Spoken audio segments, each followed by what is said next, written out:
Well, hi, Karen. We are back again with our good friend Job, who we've got to know a little bit more over the last couple of weeks. We didn't look at him all that much last week, but we will a bit this week, won't we? Yes, there's quite a lot in Job. We're up to chapter 38 today, but yes, it might be worth flicking back through and picking it up quite a number of chapters earlier. Yes. We've had this big, I think it goes over about 3 chapters. Job had sort of ranted and complained about his righteousness and why should this all have happened, and we're getting God's response here in chapter 38. That's right. And we did hear this summarised during the week, didn't we, as the book of Job could be explained fairly easily. Job says, why is this stuff happening to me? And God says, can you make a hippopotamus? No? Well, be quiet. So God's response comes out of a whirlwind, and it's full of mystery. And we've had, haven't we, the other chapters of Job before now have been his friends trying to explain and reason and come up with ideas. But when God speaks in Job, it's just complete mystery, isn't it? And shows some of the depth and breadth and height and width of God. Yeah, Job, do you know when the goat's born on the mountainside? Yeah, God's not giving any answers here. No. Which can be frustrating, can't it? When we're stuck in a situation of suffering and asking the question that Job asks, why is that happening to me? To not have answers can be frustrating, but it seems that the lesson of Job, or one of them, because there are many, is that God is God, and it's not something that we can explain or, have a theory about. It's just about trying to enter into the mystery.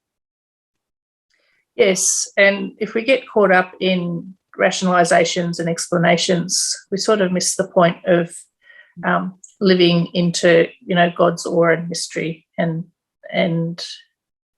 grabbing life itself, which I think is what the invitation is to live fully with the gifts that we're given. Yeah. When I was a kid, I thought that I was the centre of the universe, and I recall being in the National Gallery, and there's a giant painting by Fred Williams called Horseman in Landscape. And what it did was remind me that actually I'm just a wee thing in the scheme of things. And God does this in Job. We get a picture of the vastness and enormity of all that God has done for us, and we're a speck in the scheme of things. However, we're not unimportant, and Jesus makes that really clear that we're in a community together, and he gets a bit snippy with James and John, who are jostling for the best position. So it's we're in the scheme of things, yes, we're small, but in community we really matter in God's eyes. So it's important to hold those together. Yes, and here we are with the disciples again, which we've said before is always encouraging, that the people walking along the way with Jesus. They were there. Yes, that's right. This is the 3rd time he's told them that he's going to suffer and die, and the 3rd time that they've misunderstood, and the 3rd time that he's sat them down and talked about it with them again. That James and John are the ones who speak up and say they want to be there in the important places. But then, the other disciples get annoyed with them, don't they? So probably because they were thinking the same thing, but what's so special about you? And that's, Jesus just knocks that sort of thinking on the head, doesn't he? Jesus has been teaching about them being, a community of equals. And then here are James and John thinking they're above the others and want to take the best seats. Have they not been listening?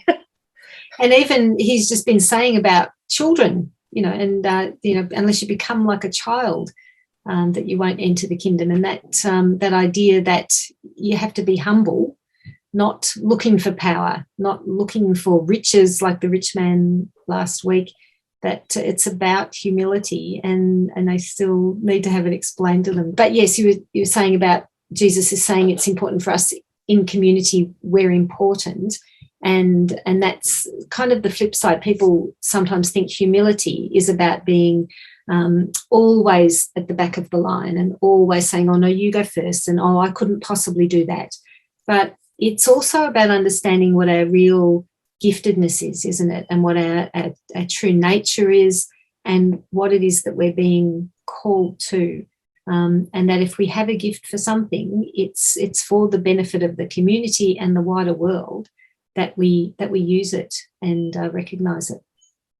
Yeah, that's a really good point. I recall in my early 30s being asked to be an elder, and it was, I pretty well laughed.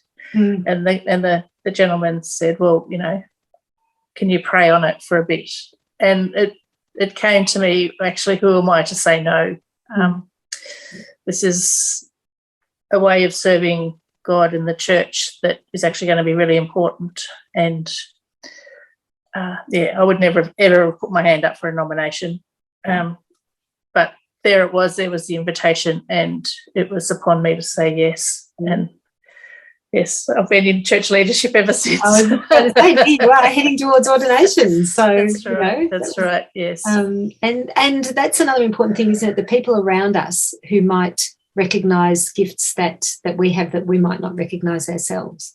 So the importance of community and the importance of listening to each other in community, and that thing of being who we really are, so that what are our gifts that come through and other people can see them and recognise them. Someone said that to me once. When I was doing theological studies, and because I'm someone who I'm not shy about being up front, and I understand most people dread having to stand up in front of people and talk, and I don't mind doing that. But, at different times people had asked me about ministry and that sort of thing, and I always said, oh, look, I don't feel called to that at all, which was the case. And so I had my answer ready to go, and the principal at Whitley said to me, Annette, one day we must talk to you about your mission and ministry. And I said, oh, yes, Frank, I really don't feel called to ministry. And he said, that's fine, Annette, but sometimes we need to recognise that the call might come from those outside us, those who are looking at us and seeing our gifts. And I thought, Frank, I've had this answer ready for all this time. And there you go, giving me something else. But it was, it's a good point that as community we need to listen for the call. And Paul talks about that too, that, one of the things that, people have is a discernment of gifts, and in community we're in a position to actually pay attention to, the gifts that might be emerging in people and give them opportunity to bring them forth. Yes, so. Yeah. And also I think at this time in the church, when our congregations are getting smaller and we have enormous responsibilities like the ESMs, that anyone who knows what the ESMs are will know that that's a big deal, and the COVID regulations need to be looked after, that we feel like, well, someone needs to do this, and people might be stepping into positions that maybe it's not really their call. And so it will be interesting to see what the church was like if we refused to do that, if we said, well, I'm not called to that. My calling is to go and paint. My calling is to make music. My call, and I think there'd be two things that happen. One would be that the institutional church would be in a bit of trouble, but we'd have to just sort that out. And the other is that I think we could actually be church in a more faithful way, in some ways, that if we were working out of our giftedness rather than what we feel like has to be done, wouldn't it be exciting to see what the church looked like? Yeah, and that's having, the key focus is, how can we serve God in our community? How can we serve the people in our neighbourhood, rather than looking beyond our door, keeping, the good news alive in our community. Like, yes. That would be so good if we could do more of that and less of the administration. So, we got to remind ourselves that in this narrative that Jesus and his disciples, they're on the road to Jerusalem, right? And Jesus already understands that that's a difficult road to travel, but he's following where God is leading him. So there's something in this community to not only travel together, but to be wrestling with and discerning where the Spirit's taking them. And the journey that they're on with Jesus is a journey to Jerusalem. And, you know, it's a costly journey that Jesus takes, but we also know of the glory in the resurrection. So as a community, we get to discern together how we might participate in this journey to Jerusalem, but also in resurrection life. Yes. Yeah.